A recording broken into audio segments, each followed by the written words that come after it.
우리가 만드는 국어 1학년 네 번째 시간입니다.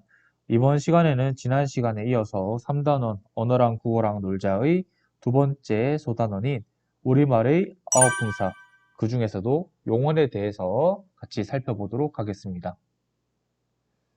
용언에 대해서 살펴보기 앞서서 지난 시간에 배웠던 체언에 대해서 복습을 하고 수업을 계속 진행해 보도록 하겠습니다. 지난 시간 선생님이 여러분들한테 이 세 가지 문제를 풀어보라고 이야기를 했었습니다. 다 풀었다라고 생각을 하고 같이 정리를 해보도록 하겠습니다. 자, 첫 번째 문제입니다. 자, 명사의 개념을 묻고 있네요. 명사의 개념은 뭘까요? 명사는 뭐다? 네, 어떤 대상의 이름을 나타내는 단어다라는 겁니다. 명사에는 어떤 게 있었죠? 뭐 지금 한 머릿속으로 떠올려 볼까? 아니면 눈으로 보이는 것들 생각해도 되고요. 시계, 창문, 학교 뭐 이런 것들이 있겠죠. 자, 그럼 두 번째 문제입니다. 대명사는 뭔데요? 대명사. 대명사의 개념. 이름에서 알 수 있듯이 대명사는 어떤 대상을 대신하여 가리키는 단어다라는 겁니다. 대명사에는 어떤 게 있었어? 이것, 저것, 그것, 여기, 저기, 거기 뭐 이런 말들이 있었죠. 어떤 대상, 어떤 사물 또는 장소 또는 인물을 대신해서 가리키는 단어다라는 겁니다. 자, 마지막 세 번째 문제입니다. 수사의 종류에는 이런 것들이 있다라고 할 때 구체적인 예 한번 들어볼까요? 수사의 종류에는 그렇죠. 하나, 둘, 셋, 뭐 첫째, 둘째, 셋째 뭐 이런 것들이 있다라고 지난 시간에 이야기를 했었습니다. 이런 것들이 다 합쳐져서 뭐다? 체언이다 라는 겁니다. 자, 이번 시간에는요. 다른 것보다도 용언에 대해서 살펴보려고 합니다. 자, 용언은 가변 안에 있고요. 또 용언은 동사와 형용사를 포함하고 있다는 거 생각하면서 한번 내용을 정리를 해보겠습니다. 오늘의 첫 번째 핵심 개념입니다. 첫 번째 핵심 개념은 동사입니다. 동사. 동사란 말은 여러분들도 영어 시간에 분명히 배웠을 겁니다. 기본적인 거니까. 동사가 뭐였어? 영어에서. 뭐 play, study, 뭐 이런 것들이 있었죠? 자, 그럼 동사를 한 문장으로 정리하면 뭔데? 동사를 한 문장으로 정리하면 어떤 대상의 땡땡을 나타내는 단어다라는 겁니다. 이때의 땡땡은 뭘까? 어떤 대상의 움직임을 나타내는 단어다라는 겁니다. 동사할 때 이 동자가요, 움직일 동자입니다. 움직이다 할 때 동자, 행동할 때 동자. 그래서 동사는 어떤 대상의 움직임을 나타내는 단어다라는 겁니다. 그러면 움직임을 나타내는 말에는 어떤 것들이 있을까? 한번 다 같이 보겠습니다. 자, 다음에 제시된 4개의 그림은 어떤 움직임을 나타내는 것일까? 라는 건데, 자, 그림이 4개 나옵니다. 자, 어떤 움직임을 나타내는 건지 알겠어요? 좀 헷갈리나? 그러면 선생님이 문장을 보여주겠습니다. 나는 매일 운동장을 어떻게 한다? 그림 모양을 봤을 때, 네, 달린다죠. 나는 매일 운동장을 달린다. 달리는 모습, 달리는 움직임. 두 번째 문장입니다. 나는 어제 도서관에서 책을 어떻게 했다? 읽었다라는 겁니다. 책을 읽는 움직임, 읽고 있는 움직임을 나타내는 말이다라는 거고, 세 번째 문장입니다. 나는 어젯밤에 피곤해서 일찍 어떻게 했다? 잤다 합니다. 잤다. 자는 움직임을 나타내는 말. 마지막 네 번째 문장입니다. 나는 지금 라면이 어떻게 하고 싶다? 먹고 싶다죠. 이렇게 달리다, 읽다, 자다, 먹다 이런 것들이 움직임을 나타내는 말이고 이런 것들이 바로 동사다라는 겁니다. 근데 기본형은요, 달리다, 읽다, 자다, 먹다인데 문장에서 사용될 때는 달린다, 읽었다, 잤다, 먹고 이런 식으로 사용되고 있다라는 점에서 봤을 때 동사는 형태가 변한다, 변하지 않는다? 네, 그렇죠. 형태가 변하는 가변화에 속한다라는 것도 우리가 알 수 있겠습니다. 네, 오늘의 두 번째 핵심 개념입니다. 두 번째 핵심 개념은 형용사입니다. 형용사. 형용사는 여러분들이 또 분명히 들어봤을 겁니다. 영어 시간에. 그쵸? 근데 여러분들한테 형용사가 뭐냐라고 물어보면 pretty, beautiful 뭐 여러 가지 대답을 하겠지만 또 그 뜻을 물어보면요. 예쁜, 아름다운 이렇게 활용된 형태로 이야기를 하더라고요. 근데 국어에서는 기본 형태를 먼저 제시를 해줘야 합니다. 동사와 마찬가지로. 일단 그것은 나중에 생각하고요. 형용사의 개념에 대해서 한번 정리를 해보도록 하겠습니다. 형용사는요. 어떤 대상의 이것과 이것을 나타내는 단어래요. 또 빈칸에 들어갈 말이 뭘까? 어떤 대상의 상태나 성질을 나타내는 단어다라는 겁니다.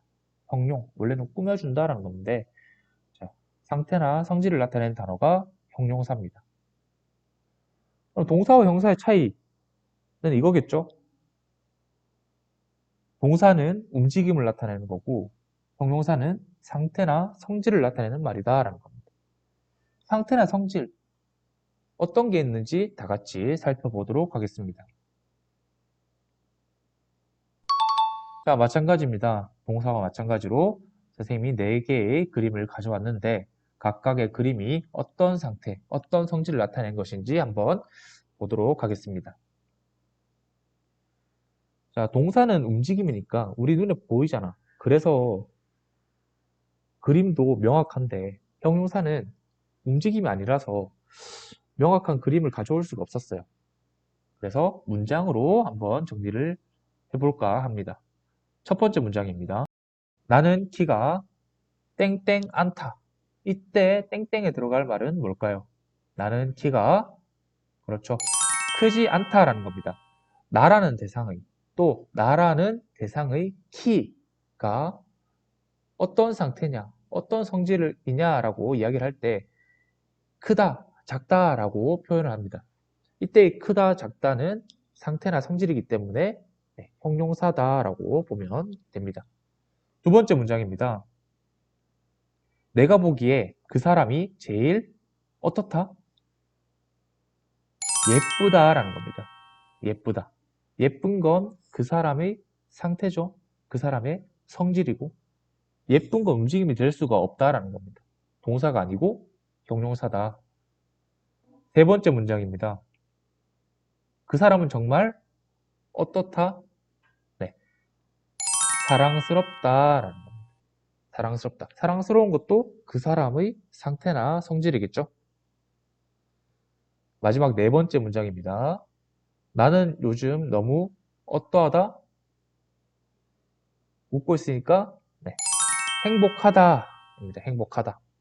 행복한 건 나의 상태나 나의 성질이죠.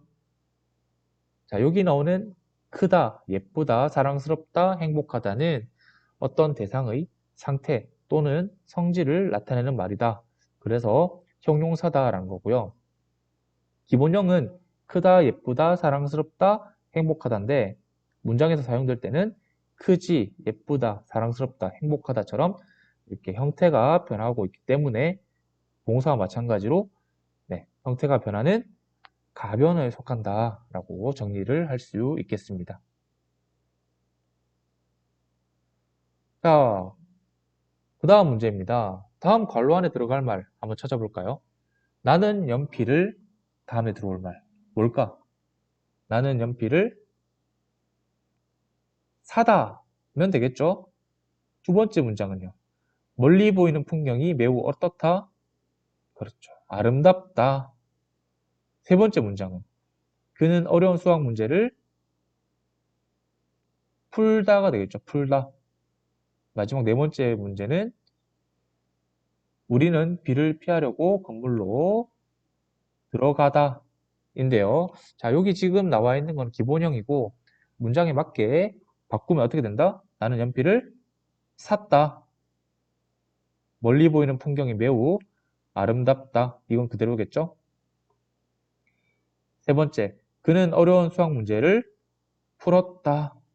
마지막 네 번째 문장, 우리는 비를 피하려고 건물로 들어갔다.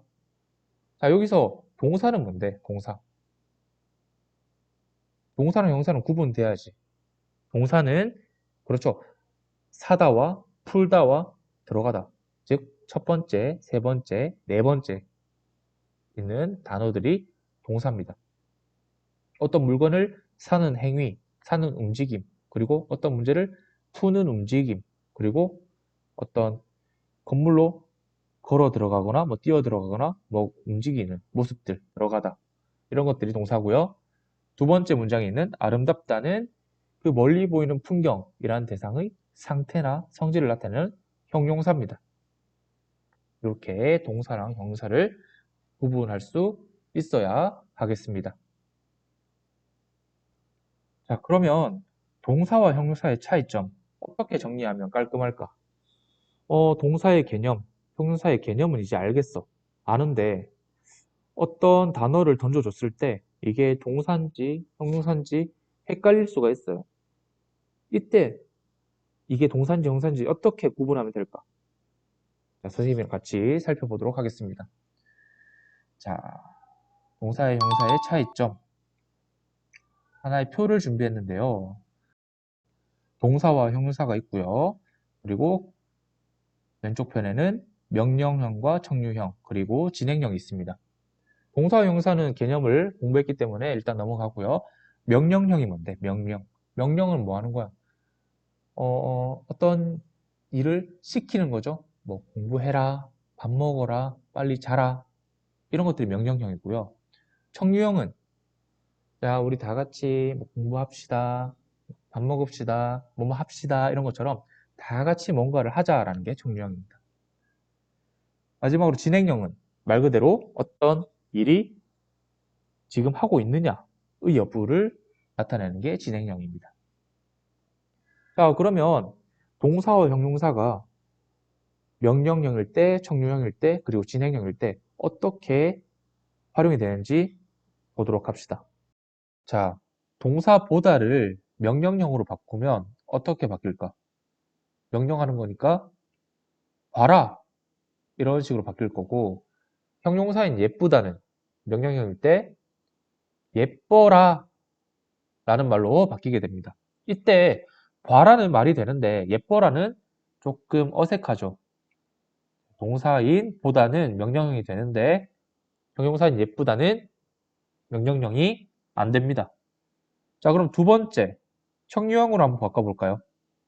자, 보다는 자, 우리 다 같이 저 멋진 풍경을 봅시다, 보자 이런 식으로 되고 형용사인 예쁘다는 자, 예쁘자, 우리 다 같이 예쁘자 이런 식으로 바꿀 수는 있습니다. 근데 동사는 청유형이 되고요. 형용사인 예쁘다는 청유형이 불가능합니다. 어색하다는 말입니다. 마지막으로 진행형 한번 볼까요? 자, 보다는요. 진행형으로 바꾸면 보고 있다, 보는 중이다 로 바꿀 수 있지만 예쁘다는 예쁘고 있다, 예쁘는 중이다 돼야 안 돼. 어색하죠? 그래서 진행형인 보고 있다는 가능하지만 예쁘고 있다는 불가능합니다. 자, 이것을 전체적으로 정리했을 때 어떻게 할 수 있냐면요. 동사는 명령형과 청유형과 진행형으로 바꿀 수 있는 반면에 형용사는 명령형과 청유형과 진행형이 되지 않습니다. 어떤 단어를 봤을 때 이게 동사인지 형용사인지 구분을 하려면 일단 진행형으로 바꿔보고 되면 동사고 안 되면 형용사다라고 알고 있으면 되겠습니다. 그래서 용언이 뭔데? 용언. 용언은요, 가변어이고요. 또 동사랑 형용사를 포함하고 있는 것입니다. 용언에서 정리하자면 첫 번째, 문장에서 사용될 때 형태가 변한다, 가변어에 속한다 라는 말이고요. 두 번째, 사물이나 사람의 움직임, 동사죠. 또는 상태나 성질, 형사죠. 그것들을 설명하는 역할을 하는 게 용언입니다.